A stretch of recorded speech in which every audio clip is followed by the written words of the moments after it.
Hello दोस्तों, मैं सौरभ हार्दिक स्वागत करता हूं आप सभी का आपके अपने परिवार द सॉल्यूशन इंस्टीट्यूट पे। तो आज हम लोग भाई यहाँ से बात करने वाले हैं क्या।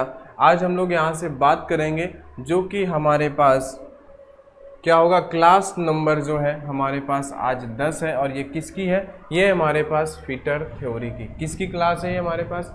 ये हमारे पास है फीटर थ्योरी की, जो आप लोग लगातार देखते आ रहे हो। ठीक है, तो जिन्होंने अभी तक पीछे की 9 क्लासेस नहीं देखी हैं तो चैनल की प्लेलिस्ट पे जाके देख लेंगे। ठीक है, और जो भी चैनल पे नए लोग जुड़े हुए हैं वो चैनल को सब्सक्राइब जरूर कर लेंगे और बेल आइकन को ऑल पे जरूर सेट कर लेंगे। ठीक है, ताकि आने वाले वीडियो का नोटिफिकेशन आप सभी को मिलता रहे। ठीक है, उसके बाद क्या है, आज हम लोग बात करेंगे ट्रेमल के बारे में और हम लोग बात करेंगे पंच के बारे में। ठीक है, ये जैसा कि आप ऊपर देख रहे हो, मिशन हमारा क्या है, बार्क 2023 है, जिस पे हम लोग क्या है कि बार्क 2023 जो अभी एग्ज़ाम होने वाला है उसकी तैयारी पे हम लोग लगे हुए हैं। यहाँ पे मैथ की क्या है, मैथ की हम लोग थ्योरी क्लास करते हैं, उसके बाद फिटर की थ्योरी और फिटर का एमसीक्यू भी हम लोग करते हैं। ठीक है भाई, तो चलिए दोस्त, जो लोग भी नए हो चैनल को सब्सक्राइब जरूर कर लीजिएगा। और चलिए अब हम लोग आगे बढ़ते हैं, बात करते हैं ट्रेमल।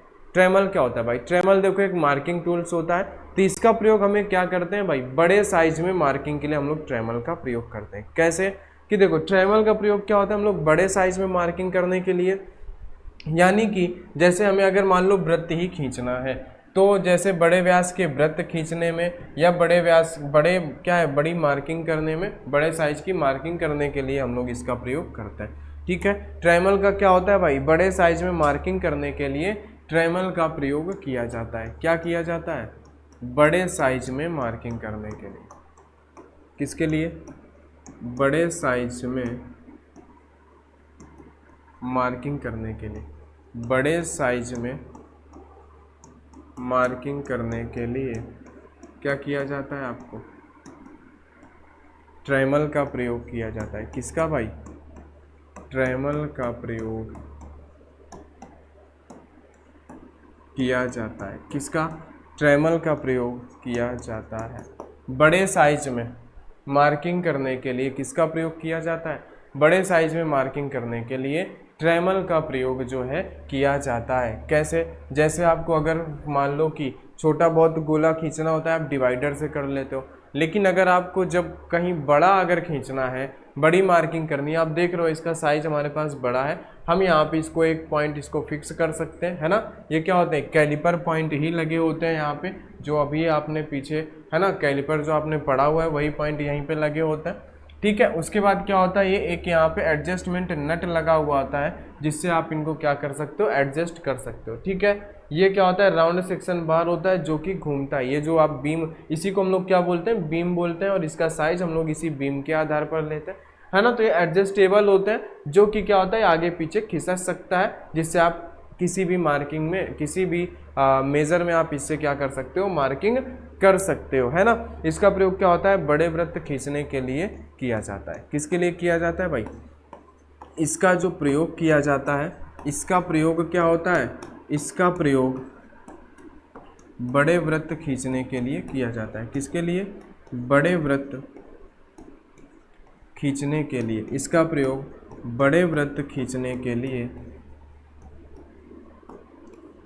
किया जाता है। इसका प्रयोग क्या होता है? बड़े वृत्त खींचने के लिए किया जाता है। बात समझ गए? किसके लिए भाई? इसका प्रयोग जो होता है वो बड़े वृत्त खींचने के लिए किया जाता है। ठीक है, इससे जितने क्वेश्चन पूछे जाते हैं हम लोग उतना बात करते हैं। ठीक है, बाकी फिर हम लोग बात करेंगे इसके बारे में फिर कभी। ठीक है, अभी हमारे पास क्या है, ट्रेमल के बारे में कुछ मेन पॉइंट हो गए। बात करते हैं भाई इसका मटेरियल क्या होता है। तो भाई इसका मटेरियल जो होता है ना, वो होता है हाई कार्बन स्टील। जितने भी मार्किंग टूल्स होते हैं वो हाई कार्बन स्टील के बने होते हैं। और इसके साइज़ की अगर हम लोग बात करते हैं तो साइज़ हमारे पास क्या है, 150 mm से लेके 500 mm। ठीक है, अगर अब आपसे पूछा जाए कि ये कितने साइज का वृत्त खींच सकता है अधिकतम, तो ये जो है वृत्त जो है ना, यहाँ पे ये मैक्सिमम कितना साइज का खींच सकता है, ये खींच सकता है 1000 mm। ठीक है, कितना खींच सकता है भाई? ये खींच सकता है 1000 mm तक का जो है गोला यहाँ से खींच सकता है। कितना खींच सकता है भाई? ये 1000 mm तक का गोला ये जो है खींच सकता है आराम से। ठीक है, चलो, तो ये बात थी हमारे पास क्या, ट्रेमल के बारे में। ट्रेमल के बारे में हमारे पास इतनी ही बातें करनी है, ट्रेमल से और कुछ ऐसा नहीं पूछता है, ठीक है, कि हम क्या करें क्या ना करें। साइज़ की बात आपको बता दी गई, साइज़ इसका कहाँ से लिया जाता है, इस बीम से इसका साइज़ लिया जाता है, बीम के आधार पर लिया जाता है, जो कि हमारे पास 150 mm से लेके 500 तक होता है, ठीक है, समझ रहे हो बात को, ठीक है।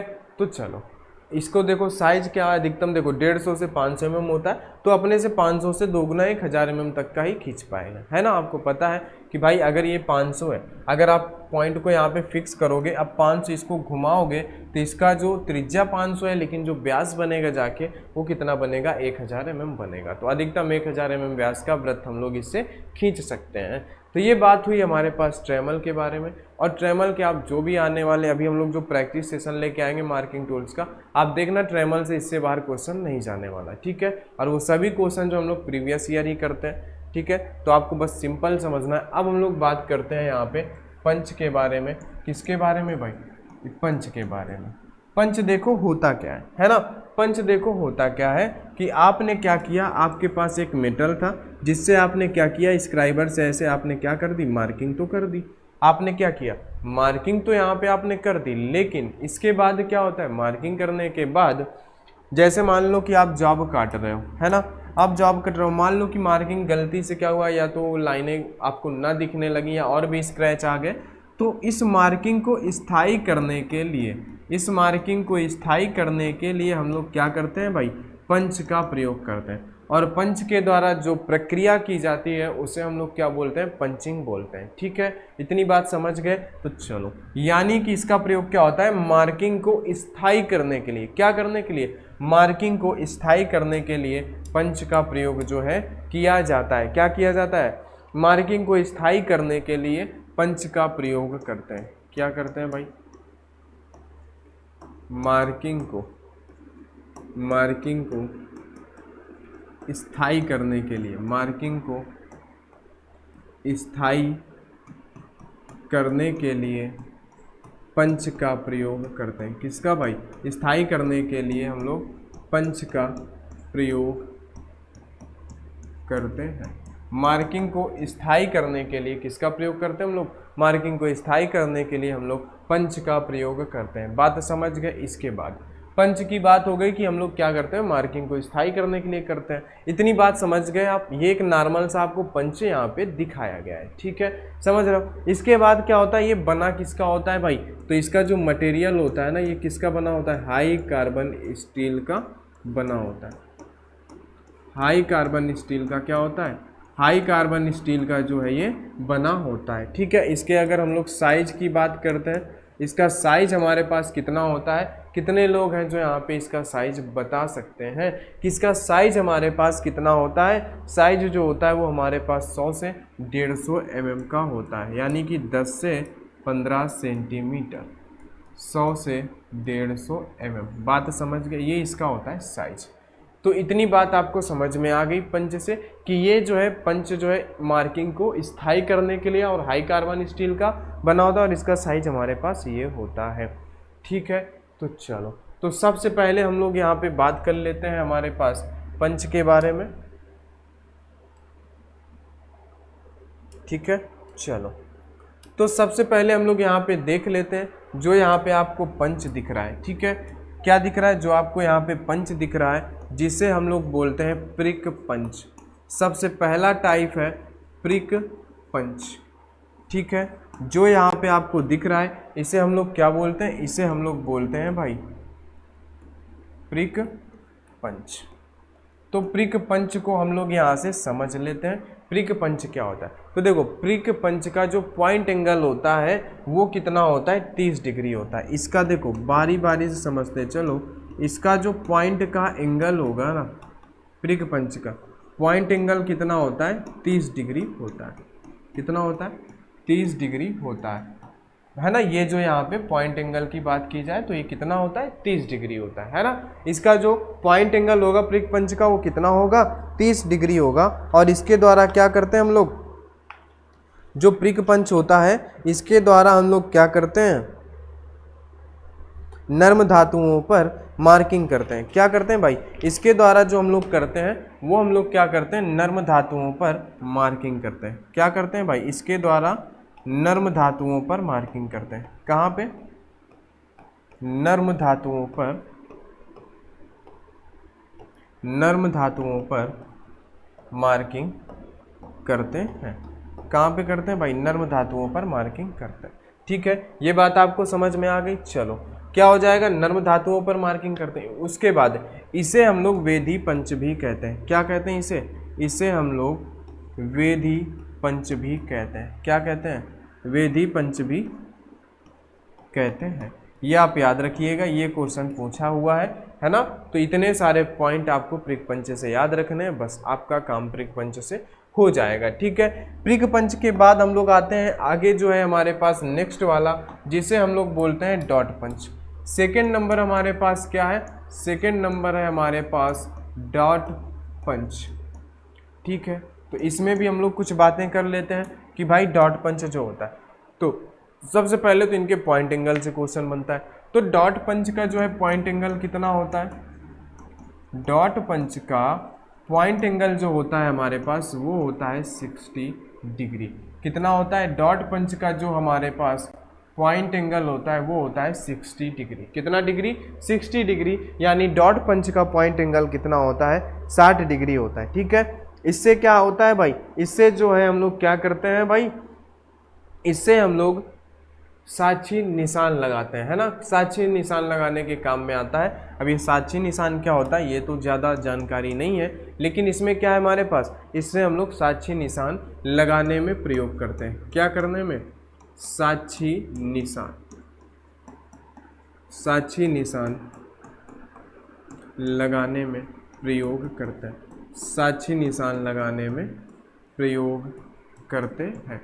बात समझ गए, कहाँ पे करते हैं, साक्षी निशान लगाने में हम लोग इसका प्रयोग करते हैं। साक्षी निशान को आप ये बोल सकते हो कि हाँ, जैसे होता नहीं कि पहले के हमारे पास साक्ष्य मिलते हैं छोटे छोटे, है ना, तो आप यही कर सकते हो कि हाँ यहाँ पे हम लोग साक्ष्य निशान लगाने के लिए कर सकते हैं। जैसे त्रिज्या चाप हुआ सेंटर लगाने में, है ना। जैसे हमारे पास क्या हो सकता है, जैसे आप त्रिज्या लगाने में, है ना, त्रिज्या चाप व क्या करने में, सेंटर लगाने में, है ना।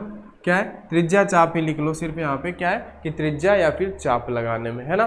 तो ये हुआ हमारे पास क्या, डॉट पंच। ठीक है, बस आपको सीधे सीधे बातें समझते जानी है जो हमारे पास एग्जाम में आती है ना, क्योंकि हमारे पास उतना टाइम नहीं है कि हम बैठ के इसमें घंटों बातें करें, है ना। हम लोग सिर्फ एग्जाम की बात करेंगे। तो हमारे पास पृक पंच हो गया, डॉट पंच हो गया, ये है हमारे पास सेंटर पंच। क्या है भाई, ये हमारे पास सेंटर पंच। तो सेंटर पंच की बात कर लेते हैं। देखो सेंटर पंच का एंगल, यानी कि इसका जो हमारे पास क्या होता है, पॉइंट एंगल जो होता है, इसका जो हमारे पास पॉइंट एंगल होता है वो कितना होता है, 90 डिग्री का।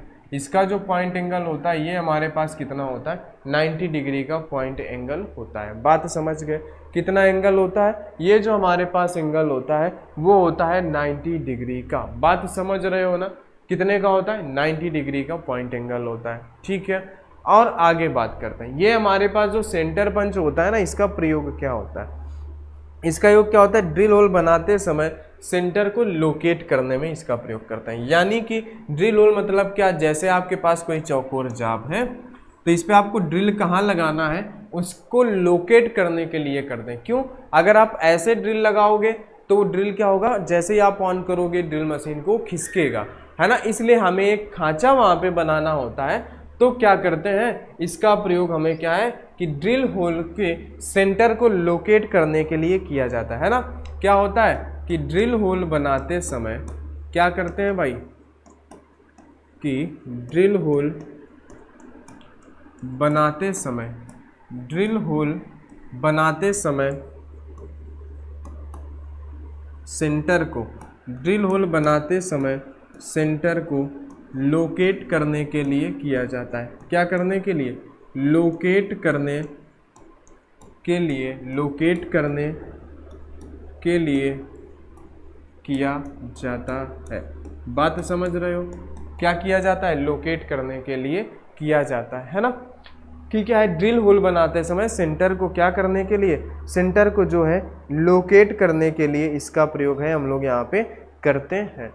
तो ये बात आपको समझ में आ गई। यहाँ पे पंच के बारे में बताइए, पंच के बारे में इतनी बातें आपको समझ में आ गई होंगी शायद से, है ना। तो अब हम लोग बात कर लेते हैं कुछ पंच के बारे में और भी चीज़ें, है ना। हम लोग यहाँ से पंच के बारे में कुछ और चीज़ें हैं जिनके बारे में हम लोग यहाँ से बात करते हैं। तो हम लोग चलते हैं आगे की तरफ, ठीक है। हम लोग क्या करेंगे, हम लोग चलेंगे आगे की तरफ, ठीक है। तो चलो आगे हम लोग यहाँ से बात करते हैं, है ना।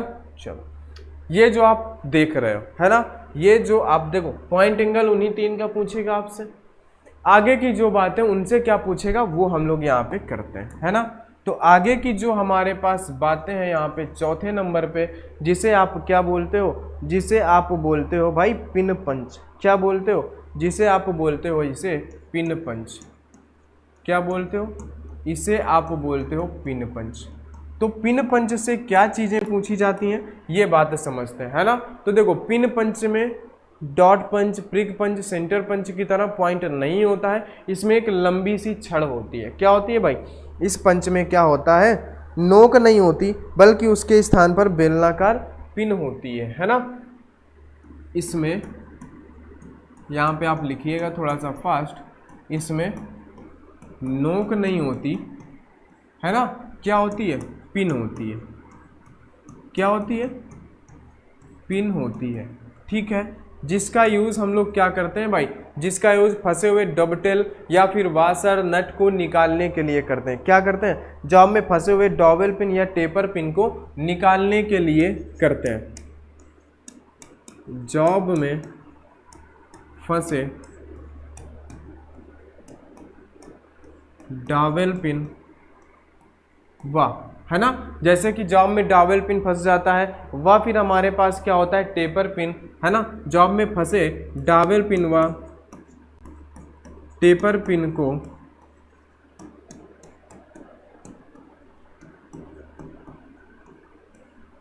निकालने के लिए करते हैं। डॉवेल पिन को निकालने के लिए करते हैं। बात समझ गए, इतनी बात आपको समझ में आ गई कि जॉब में फंसे डॉवेल पिन व टेपर पिन को निकालने के लिए हम लोग इसका प्रयोग यहाँ पे करते हैं, ठीक है। इसके आगे ये बात हो गई पिन पंच के बारे में। आगे हम लोग यहाँ से बात करते हैं बैल पंच के बारे में। किसके बारे में भाई, आगे जो है हमारे पास यहाँ पे है बैल पंच। तो बैल पंच के बारे में बात करते हैं कि भाई बैल पंच हमारे पास क्या होता है ना। तो जो हमारे पास बैल पंच होता है इसका क्या होता है, इसे क्या है, ठीक सेंटर में एक पंच लगा होता है, जिससे हम लोग क्या करते हैं भाई, इसके ठीक सेंटर में एक पंच लगा होता है, ठीक है। ये क्या करता है भाई, बेलनाकार वस्तु का केंद्र ज्ञात करने में इसका प्रयोग करते हैं। क्या करते हैं भाई, बेलनाकार वस्तु का केंद्र ज्ञात करने में, बेलनाकार वस्तु का केंद्र ज्ञात करने में इसका प्रयोग करते हैं, ठीक है। क्या करते हैं, इसका प्रयोग करते हैं। बात समझ गए। ये जो हमारे पास क्या होता है, ये जो हमारे पास आप देख रहे हो बैल पंच, जो बेल की तरह दिख रहा है, इसके बीच में एक पंच लगा होता है जो स्प्रिंग की सहायता से काम करता है, ठीक है। उसके बाद ये क्या करते हैं, बेलनाकार वस्तु, कोई भी अगर बेलनाकार वस्तु है तो ये अनेक साइज में आते हैं, उस साइज के आधार पर ये बेलनाकार वस्तु का केंद्र जो है ज्ञात करते हैं। बात समझ गए बैल पंच के बारे में। अब बात करते हैं हम लोग आगे हमारा कौन सा पंच है भाई, आगे जो है हमारे पास, इसे हम लोग बोलते हैं ऑटोमेटिक पंच। क्या बोलते हैं भाई, ये जो है हमारे पास किस नंबर का होगा भाई, 6वें नंबर का होगा, जिसे हम लोग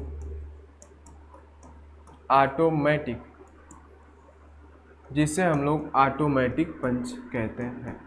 बात समझ गए, ऑटोमेटिक पंच, ठीक है, ठीक है। तो ऑटोमेटिक देखो पंच क्या होता है, इसमें हमें हैमर की ज़रूरत नहीं होती है। क्या है, इसमें हैमर की ज़रूरत नहीं पड़ती है, ठीक है।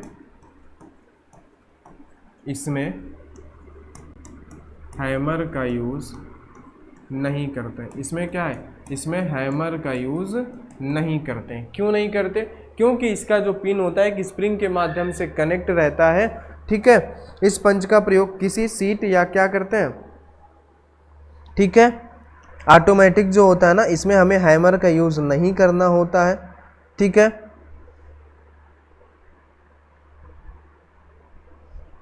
इसका पंच का पॉइंट जो है 60 से 90 डिग्री का होता है, ठीक है। यहाँ पे आप लिख लेना इसका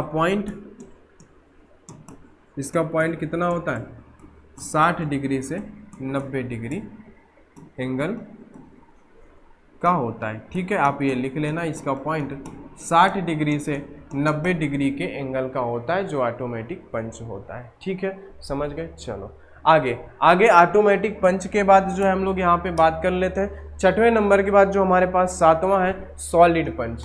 क्या है भाई, जो है हमारे पास सॉलिड पंच।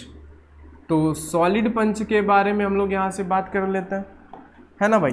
तो सॉलिड पंच क्या होता है, देखो ये सॉलिड पंच हमारे पास क्या करता है, बिल्कुल करेक्ट पॉइंट रखता है, यानी कि इसके द्वारा एक ही आकार के छेद करना असंभव होता है। क्यों, इसके द्वारा एक ही आकार के छेद करना असंभव है आपके लिए, एक ही आकार के छेद नहीं कर सकते हो, है ना। इस पंच का प्रयोग क्या करते हैं, सीट या गर्म लोहे के टुकड़े में आर पार छेद करने के लिए करते हैं, ठीक है। इसमें क्या होता है, सीट व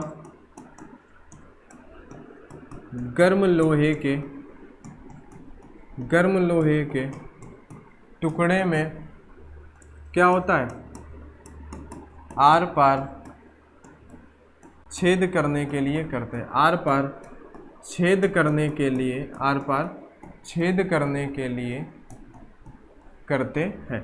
बात समझ गए, इसमें क्या है, आर पार छेद करने के लिए हम लोग इसका प्रयोग भाई यहाँ पे करते हैं, ठीक है। तो इतनी बात आप समझ गए कि सीट व गर्म लोहे के टुकड़े में आर पार छेद करने के लिए इसका प्रयोग करते हैं। आगे हम लोग चलते हैं भाई 8वें नंबर पे, ठीक है। आगे हम लोग चलते हैं यहाँ पे 8वें नंबर पे। तो आपको यहाँ पे जो दिख रहा है ये है हमारे पास खोखला या हालो पंच, ठीक है, जिसे आप क्या बोलते हो, खोखला, या फिर आप बोल देते हो हालो पंच। क्या कहते हो आप, हालो पंच। तो इसके बारे में कुछ मेन चीज़ें समझ लेते हैं जो पूछने की संभावना है ना। इतना पंच आपको कोई नहीं पढ़ाता है, वो 3 से 4 पंच सिर्फ पढ़ाते हैं जो एग्जाम में पूछे गए, ठीक है। इसका प्रयोग क्या होता है, ये मुलायम पदार्थों में बड़े छेद करने के काम में आता है, क्योंकि इसके अंदर का भाग खोखला होता है। ये क्या होता है भाई, मुलायम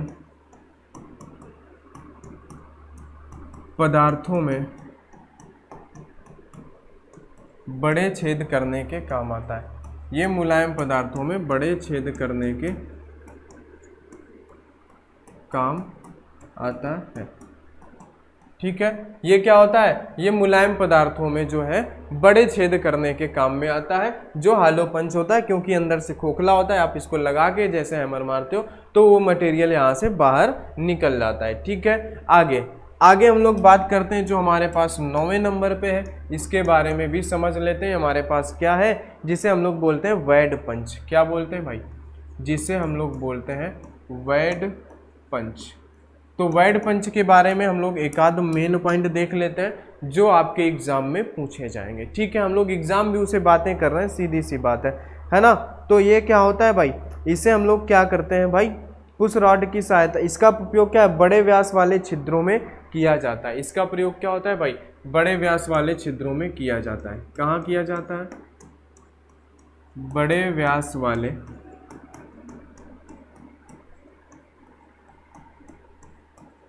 छिद्रों में, इसका प्रयोग बड़े व्यास वाले छिद्रों में किया जाता है। बात समझ गए। और देखो सेकंड पॉइंट एक और देखो, यहाँ जो आप देख रहे हो ना खोखला भाग, यहाँ से एक ऐसे रॉड पड़ी होती है जिसे हम लोग क्या बोलते हैं, पुश रॉड बोलते हैं ना। इसमें एक रॉड होती है जिसे हम लोग क्या बोलते हैं, जिसे हम लोग बोलते हैं पुश रॉड। यहाँ अंदर ऐसे ना, यहाँ पे ऐसे एक रॉड पड़ी होती है जिसे हम लोग क्या बोलते हैं, यहाँ अंदर तक पड़ी होती है जिसे हम लोग बोलते हैं पुश रॉड। क्या बोलते हैं भाई, जिसे हम लोग बोलते हैं पुश रॉड। इस पुश रॉड की सहायता से हम लोग क्या करते हैं, जो खराब मटेरियल होता है ना, पुश रॉड की सहायता से छिद्र में खराब पदार्थ को बाहर निकालते हैं। क्या करते हैं, पुश रॉड की सहायता से, पुश रॉड की सहायता से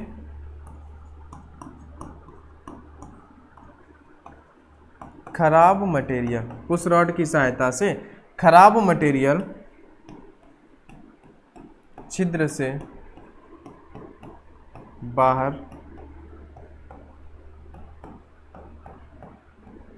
निकालते हैं।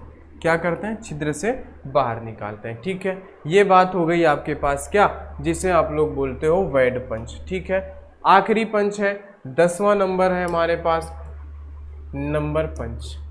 क्या है 10वां नंबर? आपको नंबर दिख रहे होंगे या लेटर दिख रहे होंगे, तो आप लेटर या नंबर पंच इसे बोल सकते हो। ठीक है, लेटर या फिर इसे आप नंबर पंच भी कह सकते हो। ठीक है, लेटर या नंबर पंच भी आप इसे कह सकते हो। बात समझ रहे हो? तो ये जो लेटर या नंबर पंच होता है ना, इसमें हम लोग क्या करते हैं, इसके बॉक्स सेक्ट में क्या है, 0.8 mm से 13 mm तक के आकार वाले पंच रखे जाते हैं। इसमें क्या होता है, इसमें 0.8 mm से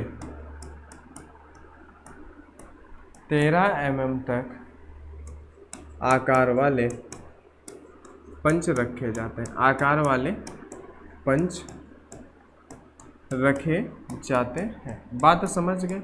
इतने पंच हैं जो यहाँ पे रखे जाते हैं। ठीक है भाई, इसके बाद इसमें इतने पंच रखे जाते हैं। इस प्रकार के पंच का प्रयोग कार्यखंड पर लेटर और नंबर चिन्हित करने के लिए करते हैं। ठीक है, इस प्रकार के पंच का प्रयोग, इस प्रकार के पंच का प्रयोग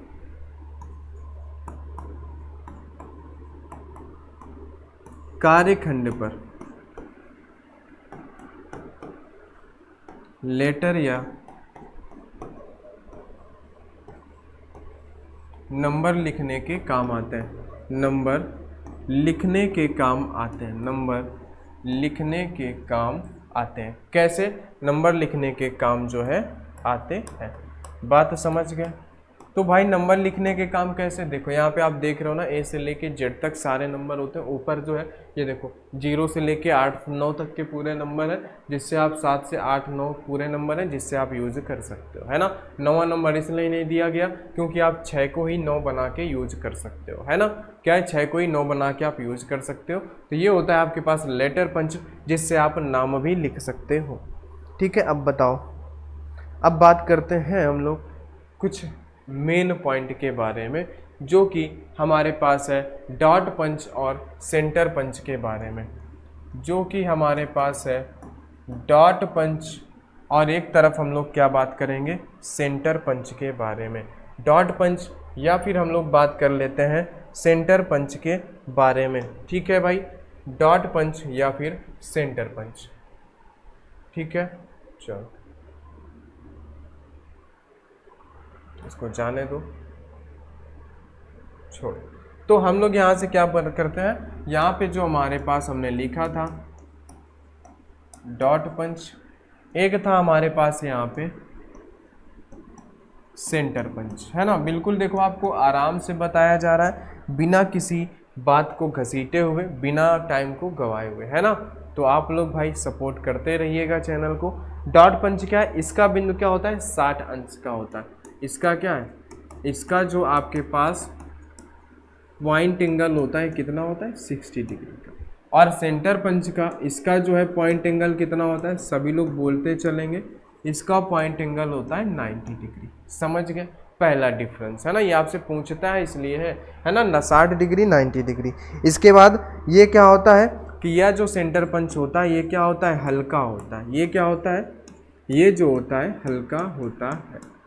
ठीक है, उसके बाद ये क्या होता है, ये जो होता है भारी होता है। ऐसा नहीं बहुत भारी होता है, बस नॉर्मल फ़र्क होता है। जैसे आप पेनों में देखते हो ना, एक पेन है ना, जैसे ये पेन है, इसके मुकाबले ये पेन क्या होगा, कम भारी होगा। जो हमारे पास कौन सा पेन होगा, ये पेन, है ना।